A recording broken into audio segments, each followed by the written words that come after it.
Viewers, हम पढ़ रहे कक्षा 9वीं गणित के बेसलाइन टेस्ट की तैयारी कर रहे हैं हम। और इसके पहले का पार्ट 1 हम बना चुके हैं। यदि आपने नहीं देखा हो तो चैनल पर देख सकते हो। इसी के साथ बेसलाइन टेस्ट के हिंदी और अंग्रेजी की तैयारी के वीडियो भी आ चुके हैं और जल्द ही बेसलाइन टेस्ट का पूरा हल भी आने वाला है।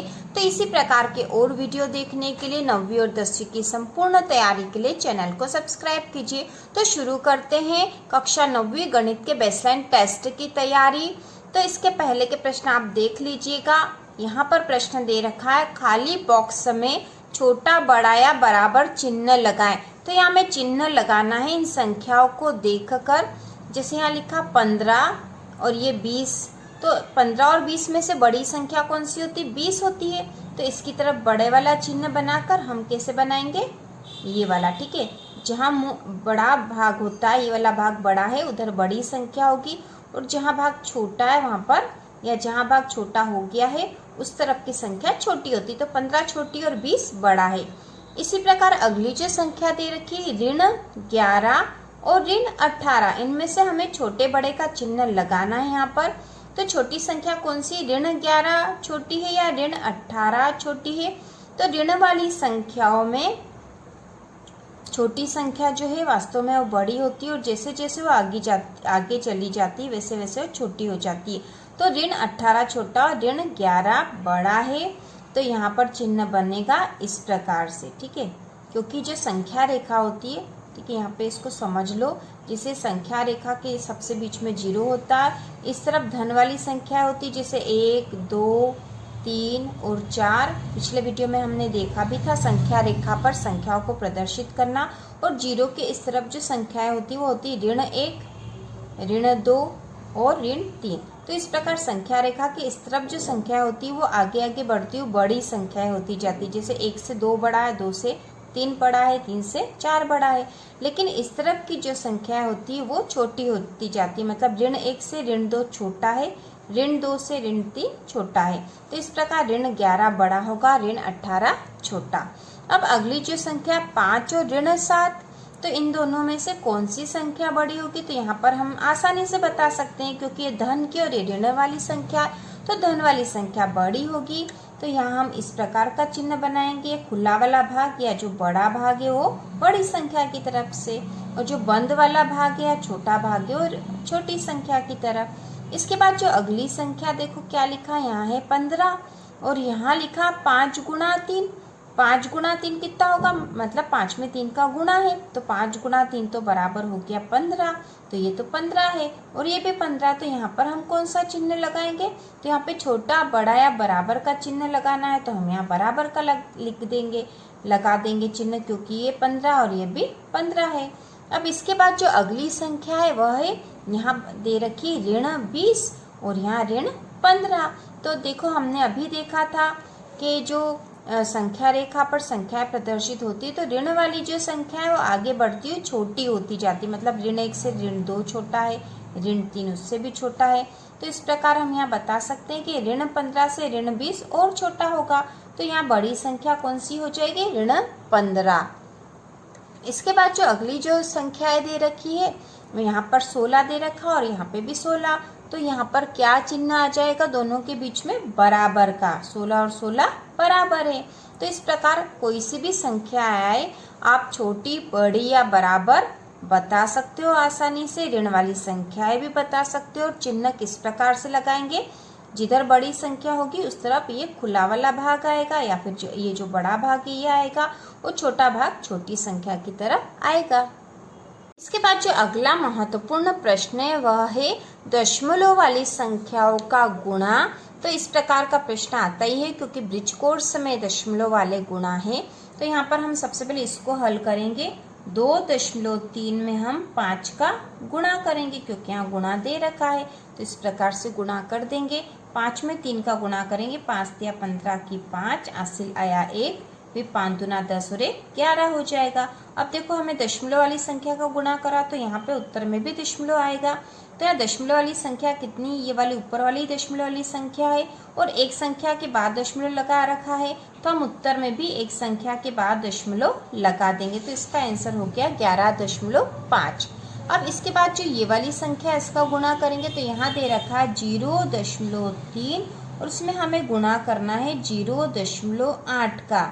ठीक है, तो यहाँ गुणा करेंगे, यहाँ पे 0 है तो इससे कोई फर्क नहीं पड़ेगा। यहाँ दे रखा 8 में 3 का गुणा करा तो हो गया 8 तिया 24 और ये 0 का 0 आ जाएगा।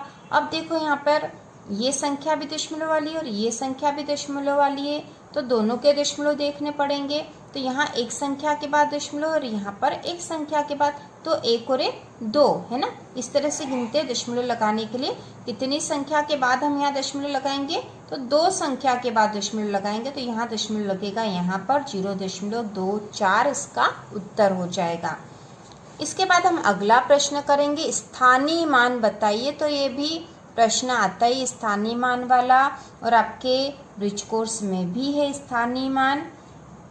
इसके साथ ही कक्षा 6 से 8 में भी स्थानीय मान आपने करा है, स्थानीय मान बताना। तो यहाँ पर जैसे संख्या दे रखी है 246 में 2 और 6, तो 2 और 6 का हमें स्थानीय मान बताना है। तो हम यहाँ हल करेंगे या उत्तर लिखेंगे। ठीक है, तो 2 का स्थानीय मान तो हम लिख देते हैं 2 का स्थानीय मान, 2 का स्थानीय मान बराबर कितना आ जाएगा। देखो 2 का स्थानीय मान बताना हमें, इस संख्या में 2 का स्थानीय मान कितना होगा।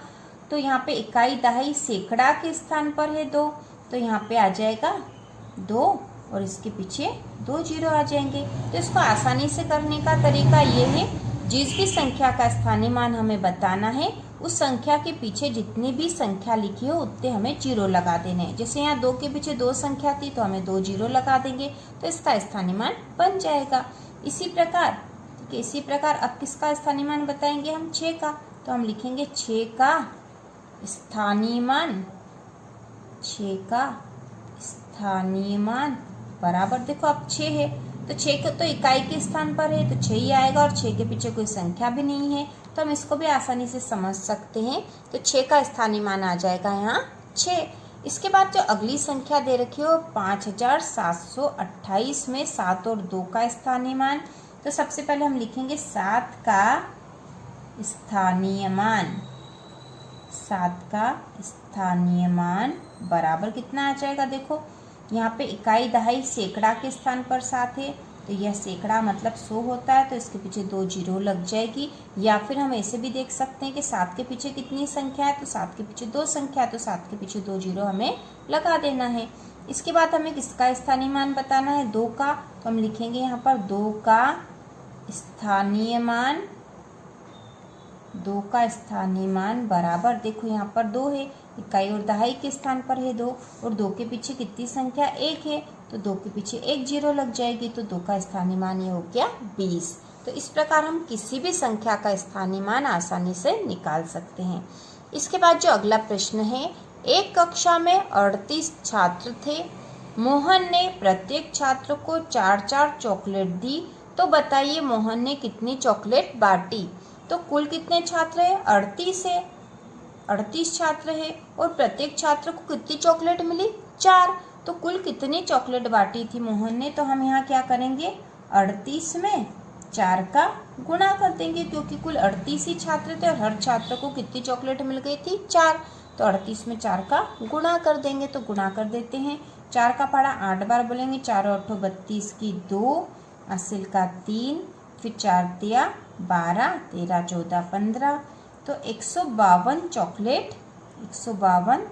चॉकलेट बांटी थी। ठीक है, 152 चॉकलेट बांटी। इसके बाद जो अगला प्रश्न है वह रिक्त स्थान है या फिर ऑब्जेक्टिव में क्वेश्चन आ सकता है। एक समकोण का होता है, तो एक समकोण कितने का होता है, एक समकोण 90 डिग्री का होता है। ठीक है, एक समकोण 90 डिग्री का होता है। इसके बाद एक सरल कोण का होता है, तो एक सरल कोण 180 डिग्री का होता है। सरल कोण कितने का होता है 180 डिग्री का होता है। इसके बाद अगला जो प्रश्न है वह है प्रथम 5 गुणज लिखिए। तो हमें ये जो संख्या दे रखी है इनके गुणज लिखने हैं और हम किसी भी संख्या के गुणज लिख सकते हैं। यहाँ पर हम 5 के गुणज लिखेंगे और इसी से हम समझ जाएंगे कि किसी भी संख्या के गुणज किस प्रकार से लिखेंगे। तो किसी भी संख्या के गुणज लिखने हो तो उसमें जैसे हमें 5 गुणज लिखने हैं तो हम उस संख्या में 1 से 5 तक की संख्याओं का गुणा कर देंगे। तो 5 में गुणा करते 5 में 1 का गुणा करेंगे तो 5 आ जाएगा। 5 में 2 का गुणा करा 5 दूना 10 हो गए। 5 में 3 का गुणा करेंगे तो 5 तिया 15 हो जाएगा। 5 में 4 का गुणा करेंगे तो 5 चौक 20 हो जाएगा और 5 में 5 का गुणा करेंगे तो 25 हो जाएगा। तो इस प्रकार गुणज जब भी लिखना हो तो उस संख्या का हम जो पहाड़ा लिख देंगे 5 तक का तो भी उसके गुणज आ जाएंगे। इसी प्रकार हम 6 के गुणज लिखेंगे तो 6 में 1 का गुणा करेंगे तो 6 कम 6 हो जाएगा। 6 में अब 2 का गुणा करेंगे तो 6 दूना 12 हो जाएगा। 6 में 3 का गुणा करेंगे तो 6 तिया 18 हो जाएगा। 6 में 4 का गुणा करेंगे तो 6 चौक 24 हो जाएगा और 6 में 5 का गुणा करेंगे तो 6 पंचानी 30 हो जाएगा। इसी प्रकार 8 के गुणज लिखेंगे तो 8 में 1 का गुणा करेंगे तो 8 एकम 8। 8 में 2 का करा तो 8 दूनी 16। 8 में 3 का करा तो 8 तिया 24। 8 में अब 4 का गुणा करा तो 8 चौक 32। 8 में 5 का गुणा करा तो 8 पंचो 40। तो इस प्रकार हम किसी भी संख्या के गुणज लिख सकते हैं। हम यहाँ देखकर समझ ही गए हैं कि गुणज लिखने के लिए हमें उस संख्या का पहाड़ा लिख देना है। जितने भी गुणज लिखने हैं उतने तक हम पहाड़ा बोल देंगे तो गुणज हम आसानी से लिख सकते हैं। तो इस प्रकार ये गणित के हमने बेसलाइन टेस्ट की तैयारी के प्रश्न करे हैं और इसी प्रकार के और वीडियो देखने के लिए चैनल को सब्सक्राइब कीजिए।